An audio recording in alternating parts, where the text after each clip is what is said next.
Are we doing this? Josh asked Chris. Yeah, just give me a sec, said Chris. Okay, but we're losing daylight.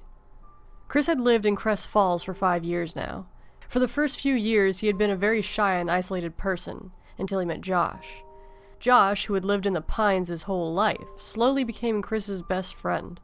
They met sophomore year and had been friends ever since. With neither of them owning a car or a license, the two friends would ride their bikes a mile to hang out underneath the Pine View Bridge, or ride 3 miles to go fishing at Penny Lake. These two were always at the hip, and Josh brought out the best in Chris. He stopped being shy and got out in the world. They were always looking for the next place to explore, so when the idea of going to Lick Road was brought up, they couldn't resist. They had both heard the rumors. They knew what they were getting into. Skeptical as they were, both of them were still a little nervous about making the trip up to Lick Road. Everyone had different stories to tell about that place, from seeing a woman in white to seeing Sasquatch himself, but all the stories were wrong. This is true, because if you do come across something, you wouldn't live to tell. Alright, it's up here on the left, Josh said to Chris. They ease onto the road seeing the sign. They stop their bikes and lock them to the light post, which was the only thing illuminating the area. This was part of the challenge, as some call it.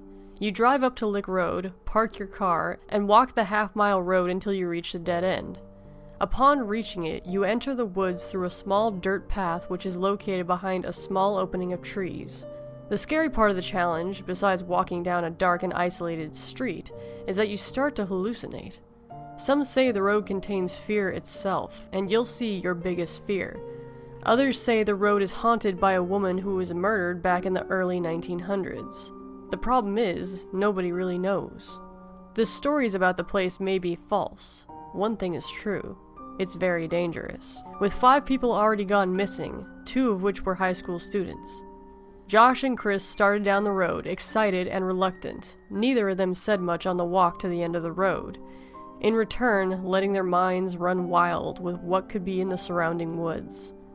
Upon reaching the end of the road, it was clear that many people have come here, beer bottles all over the place and a little graffiti on the road.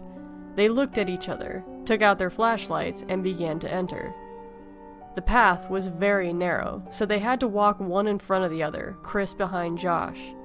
After 3 minutes in, Chris told Josh that he had to stop and go to the bathroom, but Josh kept inching forward. Chris stepped off the path about 10 feet until he was in the cover behind trees. Then he proceeded to do his business. The crickets were extremely loud tonight, and the moon was not visible, making the night even darker. Chris finished up and headed back to the path. Upon stepping out of the trees, he was greeted with a blinding light from Josh's flashlight. Before Chris could say anything, a hand grabbed his shoulder. Lashing out at whoever had grabbed him, Chris's eyes began to adjust as he came face to face with his best friend. "Easy, man, it's me," Josh said. What the hell?" Chris said, looking back to find no beaming light. "What?" Josh asked. "You didn't see the light?" asked Chris. "What light?" Josh asked.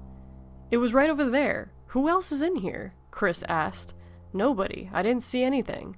"Look, we need to head back. My phone is dying and my flashlight isn't working," said Josh.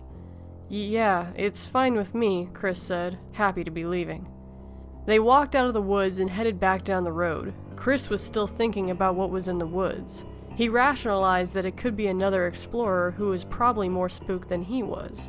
Coyotes were howling and the air was cold. They talked more on the way back than they did on the way up there. Even though they left prematurely, they both said they had fun. After walking for about 10 minutes, they both found it odd that they couldn't see the beginning of the road, or the light post where the bikes were locked up. A few more minutes passed by and they finally saw the post. They would have walked right past it if Chris's flashlight didn't hit the bike's light reflector, because the light post was off now. It wasn't that big of a surprise. They were lucky to even get the light post to begin with, considering how few people come up here. "Finally," said Chris as he saw the bikes.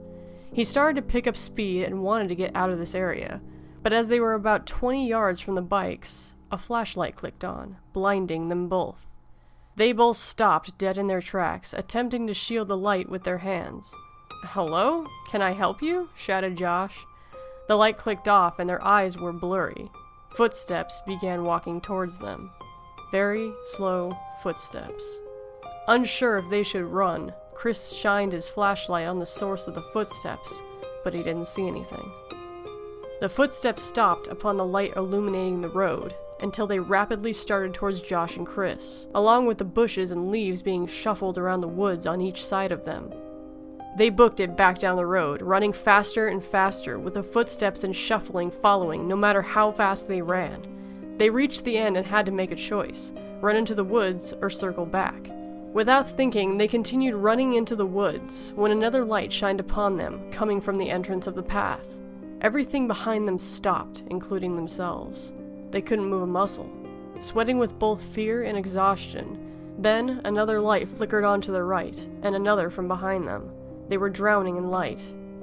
Their knees began to weaken, and they fell. The light was closing in, engulfing them in a fluorescent death. There was no going towards the light, as the light was coming towards them, until nothing but darkness. Police discovered Chris and Josh the next day, dead, side by side, with their flashlights on. Stories are what brought Chris and Josh to Lick Road, but it's their story that keeps the Crest-Fall Pines citizens away.